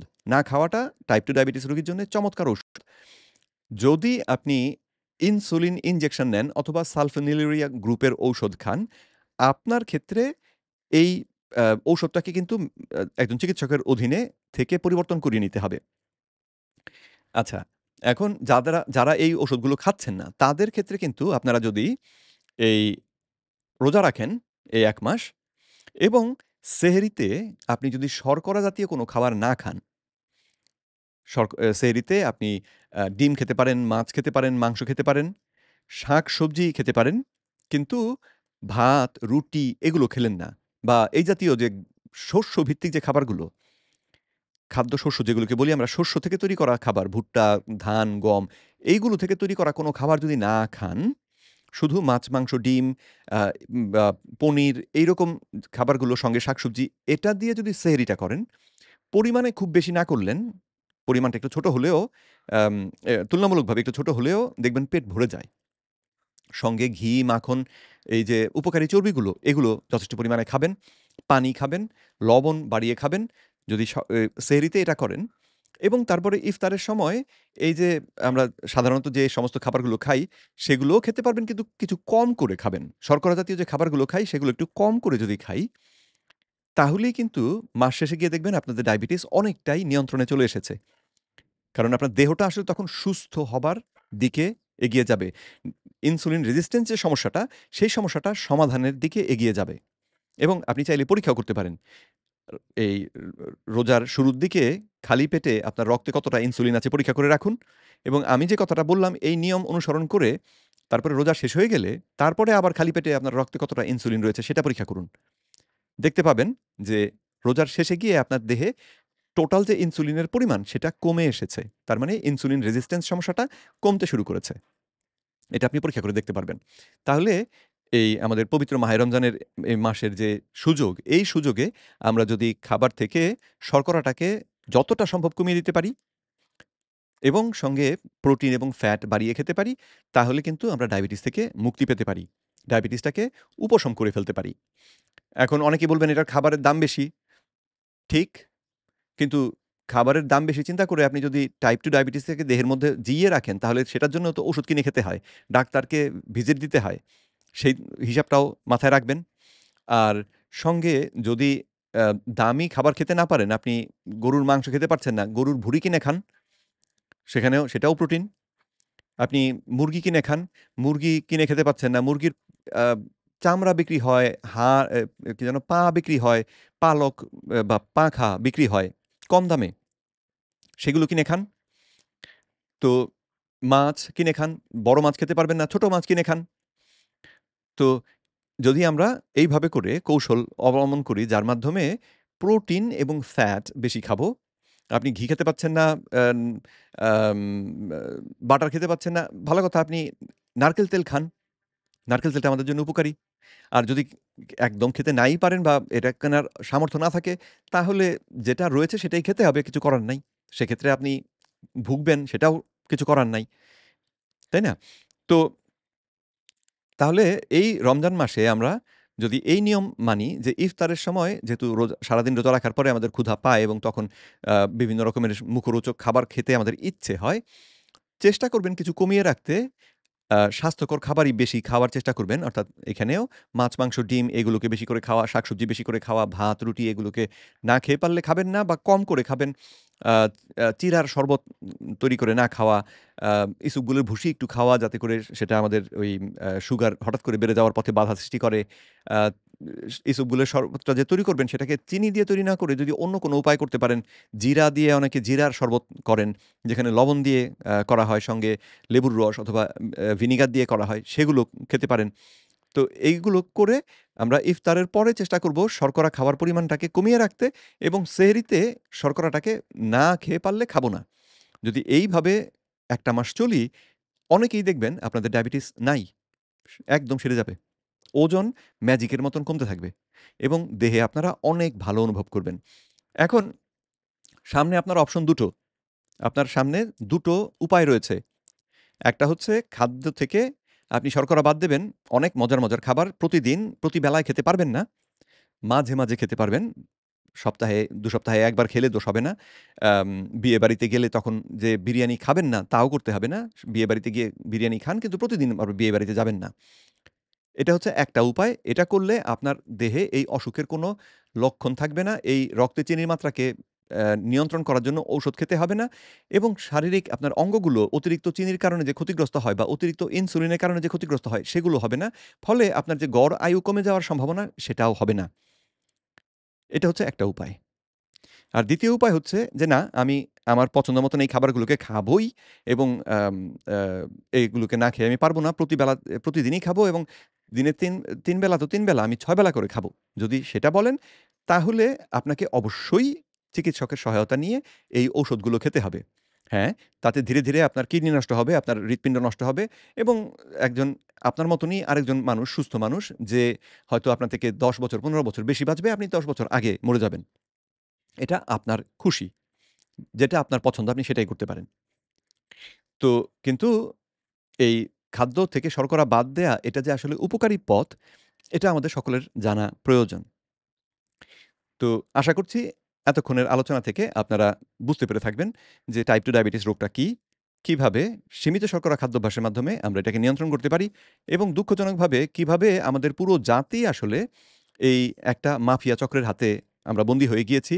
বাংলাদেশ ডায়াবেটিক অ্যাসোসিয়েশন যার নাম, যারা রোগী তৈরি করছেন এবং পুরো মেডিকেল ইন্ডাস্ট্রিটাকে এই রোগী সরবরাহ দিয়ে যাচ্ছেন এবং তার কারণে প্রাণ যাচ্ছে, অর্থনৈতিক ক্ষতি হচ্ছে, স্বাস্থ্যগত বা জীবনের যে গুণগত মান সেটা সংক্রান্ত ক্ষতিগুলো হচ্ছে আমাদের, সাধারণ মানুষের। তো বাংলাদেশ ডায়াবেটিক অ্যাসোসিয়েশনটাকে আমি অত্যন্ত অপছন্দ করি। তার কারণ হচ্ছে তাদেরকে আমি যেমন বললাম যে ১.৫ বছর আগে প্রফেসর এ কে আজাদ খান উনার সঙ্গে দেখা করে আমি এই যে প্রমাণগুলো আপনাদের সামনে উপস্থাপন করলাম, তার কতগুলো প্রমাণ উনাকে দেখিয়েছিলাম। উনাকে বলেছিলাম যে টাইপ 2 ডায়াবেটিস রোগটা সারে, আপনারা কেন বলেন সারে না? এটা কি উপশম করা সম্ভব? আপনারা কেন রোগীদেরকে তথ্য দিচ্ছেন না? গবেষণা হয়েছে, সেই গবেষণাপত্র উনাকে দিয়েছিলাম। গবেষকের সঙ্গে যোগাযোগ করিয়ে দিয়েছিলাম। কিন্তু উনারা পরিবর্তন করতে রাজি হননি। সেখান থেকে আমার মনে হয়েছে ডায়াবেটিস রোগটাকে সারিয়ে ফেলাটা উনাদের উদ্দেশ্য নয়। উনাদের উদ্দেশ্যটা আসলে সৎ উদ্দেশ্য নয়। এই বছর এই যে ফেব্রুয়ারি মাসে ইনফেক্ট ২০২৫ সালের ফেব্রুয়ারি মাসে, পহেলা ফেব্রুয়ারি ২০২৫ তারিখে আমি বাংলাদেশ ডায়াবেটিক অ্যাসোসিয়েশনের যে ন্যাশনাল কাউন্সিল বলে একটা উম দলের দল রয়েছে যারা বাংলাদেশ ডায়াবেটিক অ্যাসোসিয়েশনটাকে কিভাবে ব্যবস্থাপনা করবেন তারা ঠিক করেন। তাদের সকলের ইমেইল অ্যাড্রেস কালেক্ট করে এই বাংলাদেশ ডায়াবেটিক অ্যাসোসিয়েশনের ওয়েবসাইটে সেটা দেয়া আছে। সেই ইমেইল অ্যাড্রেসগুলো নিয়ে তাদেরকে এই চিঠিটি ইমেইল করেছিলাম যেখানে এই যে প্রমাণগুলো আপনাদের দেখালাম সেই প্রমাণগুলো তাদেরকেও দেখিয়েছিলাম। কেউ জবাব দেননি। তো ওনারা তথ্যকে অগ্রাহ্য করবেন, গবেষণাকে পড়বেন না। গবেষণায় প্রমাণিত যে একটা অসুখ সারে কিন্তু ওনারা তারপরও দাবি করবেন এটা সারে না। এইভাবে করে সাধারণ মানুষকে বিভ্রান্ত করে আমাদের অন্ধকারের মধ্যে রাখছেন। তো সেজন্যে আমি ব্যক্তিগতভাবে দাবি করি যে বাংলাদেশ ডায়াবেটিক অ্যাসোসিয়েশনটাকে যদি ভেঙে দেয়া যেত, তাহলে দেশের মানুষ ডায়াবেটিসের হাত থেকে বাঁচত। কারণ উনাদের উপকার আমরা পেয়েছি এবং উনাদের উপকারে দেখতে পাচ্ছি আমাদের রোগীর সংখ্যাই বাড়ছে। রোগীর সংখ্যা কমছে না। আর ডায়াবেটিস অ্যাসোসিয়েশনের দায়িত্বে যারা রয়েছেন বা এই অ্যাম অ্যাসোসিয়েশনের সঙ্গে যুক্ত যে চিকিৎসকরা, চিকিৎসক রোগী যদি ভালো করে ফেলেন, তাহলে তার রোগীর সংখ্যা কমে যাবে, এটা তো খুব স্বাভাবিক কথা। অনেকেই আমরা যখন চিকিৎসা সেবায় ঢুকি বা চিকিৎসক হিসেবে আম প্রশিক্ষণের জন্যে যখন যাই, উদ্দেশ্য থাকে মানুষের সহায়তা করব, মানুষকে বাঁচাবো, সেবা করব। কিন্তু বয়স হয়ে গেলে এদের অনেকের মধ্যেই সেই উদ্দেশ্যের যে প্রতিফলন আমরা দেখতে পাই না। যদি দেখতে পেতাম তাহলে বাংলাদেশ ডায়াবেটিক সমিতির যে ডাক্তার যারা রয়েছেন, আমি আজকে আপনাদেরকে যে কথাগুলো বললাম, তাদের তরফ থেকেই এই কথাগুলো আরো ৫ বছর আগেই আসার উচিত ছিল। কিন্তু আসেনি। বরং আমি যখন এই কথাগুলো আপনাদের সামনে উপস্থাপন করি, তারা এর প্রতিবাদ করেন। তারা বলেন, "আমি প্রশিক্ষিত নই, আমার লেখাপড়া নেই। আমি তো ডাক্তার নই।" আমি তো ডাক্তার নই সত্য কথা। কিন্তু ডাক্তার হয়ে যদি আমি ভুল কথা কিছু বলে থাকি, আমি ভুল প্রমাণ কিছু দেখিয়ে থাকি, চ্যালেঞ্জ করুন। ভেঙে দেখান যে আমি ভুল করেছি। সা স জনগণের সামনে বা সাধারণ মানুষের সামনে প্রমাণ করে দিন যে আমি একটা বাটপার, আমি একটা জোচ্চোর। যদি সেটা করতে না পারেন, তাহলে আমি যে দাবিটা করছি, আপনারা কিন্তু আসলে নীতিবান লোক নন। আপনাদের মধ্যে যারা নিয়ন্ত্রণে রয়েছেন, যারা আ নেতৃত্বের পর্যায়ে রয়েছেন, তারা ডায়াবেটিস অ্যাসোসিয়েশনের মাধ্যমে জনসাধারণের সেবাটা করার চেষ্টা আসলে করছেন না। এটা আপনাদের উদ্দেশ্য নয়। আপনাদের কাজে সেটা প্রমাণ পাই আমরা। যাই হোক, আজকে এখানেই শেষ করব। আশা করছি যে উদ্দেশ্য আপনাদেরকে শুরুতে যেটা বলেছিলাম যে এই তথ্যগুলো দেব, আশা করি দিতে পেরেছি। টাইপ 2 ডায়াবেটিস সম্পর্কে আশা করি আপনারা বুঝতে পেরেছেন। বাংলাদেশ ডায়াবেটিক অ্যাসোসিয়েশন এবং বাংলাদেশ সরকারের সমন্বয়ে মাফিয়া চক্র যে আমাদেরকে কাবু করে রেখেছে সেটা বুঝতে পেরেছেন। রমজান মাসে এই সুযোগটাকে ব্যবহার করে কি করে আপনারা ডায়াবেটিস থেকে মুক্ত হতে পারেন সেটাও আশা করি বুঝতে পেরেছেন। এবং বাংলাদেশ ডায়াবেটিক অ্যাসোসিয়েশনটা কি যে কেন ভেঙে দেওয়া দরকার তার সপক্ষে যুক্তি আমি আপনাদের সামনে দেখালাম। পরবর্তী ভিডিওতে আবার দেখা হবে সেই আশা রেখে বিদায় নিচ্ছি। আসসালামু আলাইকুম ওয়া রাহমাতুল্লাহি ওয়া বারাকাতুহু।